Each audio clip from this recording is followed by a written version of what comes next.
नमस्कार, मेरा नाम है सुनैना कश्यप और आप देख रही हैं KH लाइव हिमाचल। कर्मचारियों के लिए आउटसोर्स प्रथा किसी सजा से कम नहीं। हजारों कर्मचारी जिन्होंने 15 से 20 साल तक सरकारी विभागों में सेवाएं दी, आज भी अस्थिर नौकरी, कम वेतन और भविष्य की अनिश्चितता से जूझ रही हैं।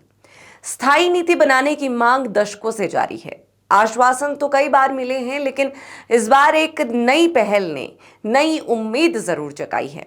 अब देखने वाली बात यह होगी कि इस नीति को बनाने के लिए सरकार की नीयत कितनी साफ है।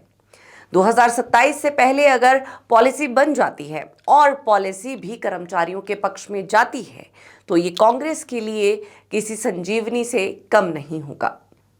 देखिए, हिमाचल प्रदेश में आउटसोर्स कर्मचारियों को लेकर लंबे समय से लंबित मुद्दा अब एक निर्णायक मोड़ पर पहुंचता दिखाई दे रहा है। सुक्खू सरकार ने पहली बार इस विषय को गंभीरता से लेते हुए स्थायी नीति बनाने की दिशा में ठोस पहल शुरू की है। जानकारी के मुताबिक मुख्यमंत्री ने सभी संबंधित विभागों से विस्तृत प्रस्ताव तैयार करने को कहा है, जिसमें आउटसोर्स कर्मचारियों की संख्या, उनकी सेवा शर्तें, वेतन संरचना और वर्तमान स्थिति का पूरा विवरण शामिल होगा। ये कदम इसलिए अहम माना जा रहा है क्योंकि पिछले 1.5-2 दशकों से प्रदेश में हजारों कर्मचारी आउटसोर्स आधार पर काम कर रहे हैं, लेकिन उनके लिए अब तक कोई एक समान और स्पष्ट नीति नहीं बन पाई। दरअसल हिमाचल में आउटसोर्सिंग का चलन लगभग 2005 के बाद तेजी से बढ़ा, जब विभिन्न सरकारी विभागों में स्थायी भर्ती की जगह ठेका और आउटसोर्स मॉडल अपनाया गया। शुरुआत में इसे अस्थायी व्यवस्था माना गया था, लेकिन समय के साथ ये एक स्थायी व्यवस्था बन गई। आज स्थिति ये है कि बिजली बोर्ड, जल शक्ति विभाग, स्वास्थ्य, शिक्षा और अन्य कई विभागों में बड़ी संख्या में कर्मचारी सालों से आउटसोर्स पर काम कर रही हैं। इनमें से कई कर्मचारी 15 से 20 साल तक लगातार सेवाएं दे चुके हैं, लेकिन उन्हें अब भी ना तो नियमित कर्मचारी का दर्जा मिला है और ना ही उनके भविष्य को लेकर कोई स्पष्ट सुरक्षा व्यवस्था है। कर्मचारियों की सबसे बड़ी समस्या नौकरी की अस्थिरता और कम वेतन है। कई मामलों में कर्मचारियों को केवल 10 से 12 हजार रुपए मासिक वेतन मिलता है, जो वर्तमान महंगाई के हिसाब से बेहद कम माना जाता है। इसके अलावा उन्हें पेंशन, ग्रेच्युटी, स्वास्थ्य बीमा या अन्य सामाजिक सुरक्षा लाभ भी पर्याप्त रूप से नहीं मिल पाते। इससे भी गंभीर स्थिति तब सामने आती है जब ड्यूटी के दौरान किसी कर्मचारी की मृत्यु हो जाती है और वो दुर्घटना में घायल हो जाता है। ऐसे मामलों में परिवारों को अक्सर किसी ठोस सरकारी सहायता का लाभ नहीं मिल पाता, जिससे ये मुद्दा मानवीय दृष्टिकोण से भी बेहद संवेदनशील बन जाता है।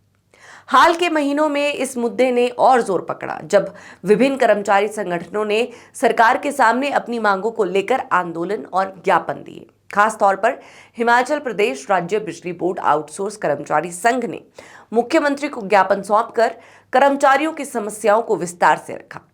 संघ का कहना है कि हजारों कर्मचारी वर्षों से नियमित कर्मचारियों की तरह काम कर रही हैं, लेकिन उन्हें बराबरी का वेतन और सुरक्षा नहीं मिल रही। इसी दबाव के बाद सरकार की ओर से इस दिशा में तेजी देखने को मिली है और अब कार्मिक विभाग ने भी नीति निर्माण की प्रारंभिक प्रक्रिया शुरू कर दी है।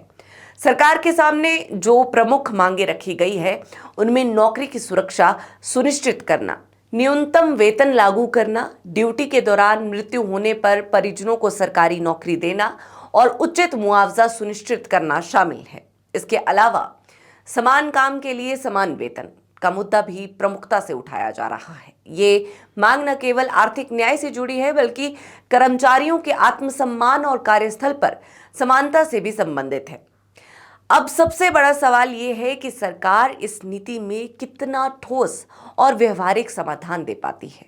अगर नीति केवल दिशा निर्देशों के सीमित रहती है और उसमें स्पष्ट प्रावधान नहीं होते, तो कर्मचारियों की उम्मीदें टूट सकती है। वहीं अगर सरकार वेतन में सुधार, सेवा शर्तों की स्पष्टता और किसी स्तर पर स्थायित्व या नियमितीकरण का रास्ता निकालती है, तो ये हजारों परिवारों के जीवन में बड़ा बदलाव ला सकता है। यही कारण है कि इस पूरी प्रक्रिया पर न सिर्फ कर्मचारियों बल्कि राजनीतिक विश्लेषकों और आम जनता की भी नजर बनी हुई है।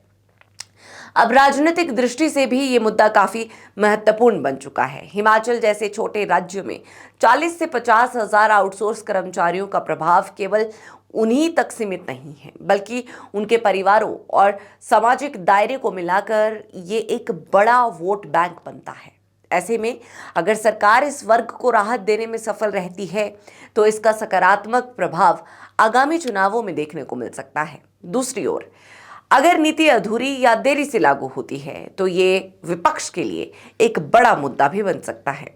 कुल मिलाकर हिमाचल में आउटसोर्स कर्मचारियों के लिए नीति बनाने की ये पहल एक महत्वपूर्ण मोड़ पर है। ये केवल एक प्रशासनिक फैसला नहीं बल्कि सामाजिक और राजनीतिक रूप से भी दूरगामी असर डालने वाला कदम साबित हो सकता है। आने वाले समय में यह स्पष्ट होगा कि ये पहल वास्तव में कर्मचारियों के अच्छे दिनों की शुरुआत बनती है या फिर एक और अधूरी उम्मीद बनकर रह जाती है। अब इस पर आप सभी की क्या राय है, हमें कमेंट सेक्शन में जरूर बताएं और हमारे चैनल को सब्सक्राइब करना ना भूलें।